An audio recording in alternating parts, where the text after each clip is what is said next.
Hello friend, চলে আসলাম নতুন একটা রেসিপি নিয়ে। মাই ডিভাইনের রেসিপিতে আপনাদের সবাইকে স্বাগত।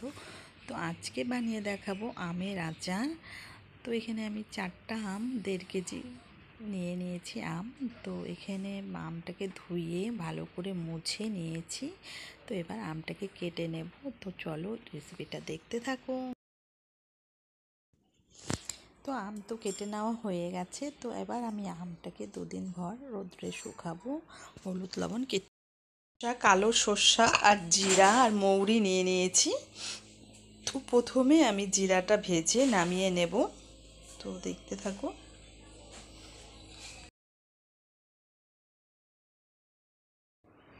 জিরাটা ভেজে নামানোর পরে শুকনো লঙ্কাটা ভেজে নিলাম একটু।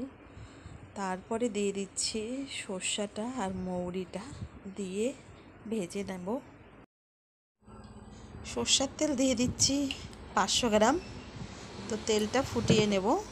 এখানে মশলাটা মিক্সিতে করে নেব, ভেজে নেওয়া হয়েছে। তেলটা ফুটে গেছে, তো ঠান্ডা করে নেব।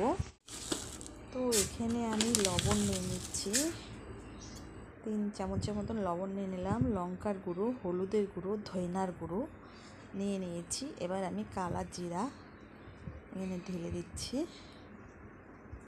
তেলটা গরম করে ফুটিয়ে নিয়েছি। এবার ঠান্ডা হয়ে গেছে, তো এই মশলাটার মধ্যে দিয়ে দিলাম।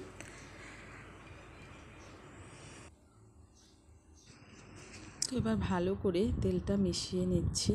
তেলের সাথে সব মশলাগুলা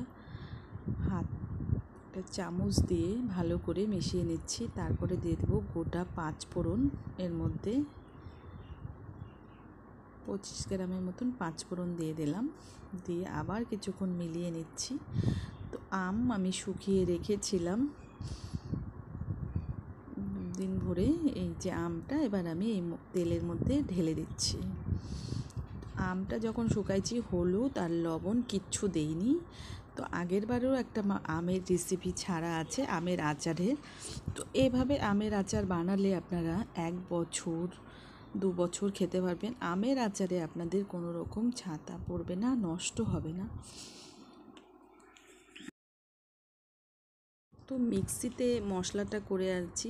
মশলাটাকে মিহিন করা যাবে না, একটু দানা দানা থাকবে। তো সেই মশলাটা আমি এবার ঢেলে দিচ্ছি। তো এভাবে আমি আবার মশলা দিয়ে ভালো করে আমটাকে মিশিয়ে রেখে দেব। তো তেল গরম করে এর মধ্যে আবার ঢালবো। তো একদিন একটু রোদ্রে শুকিয়ে নেব। দেখতেই পাচ্ছেন কত সুন্দর কালার হয়েছে, আর খেতেও দারুণ হয়েছে। তো আমের আচার রেডি। তো আরভাবে আপনাদেরকে আমের আচার গত বছর একটা আচারের রেসিপি দেওয়া আছে, সেটা আলাদা। এভাবেও আপনারা করতে পারেন, খুবই শর্টকাট রেসিপি। তো আমি কাচের বয়ামেই আচারটা ভরে নিয়েছি। তো আপনারা চাইলেও আচারটা কাচের বয়ামে ভরে রাখতে পারেন। তো দীর্ঘদিন থাকবে, নষ্ট হবে না। তো কেমন লাগলো রেসিপিটা? ভালো লাগলে অবশ্যই একটা লাইক সাবস্ক্রাইব করবেন প্লিজ। নিত্য নতুন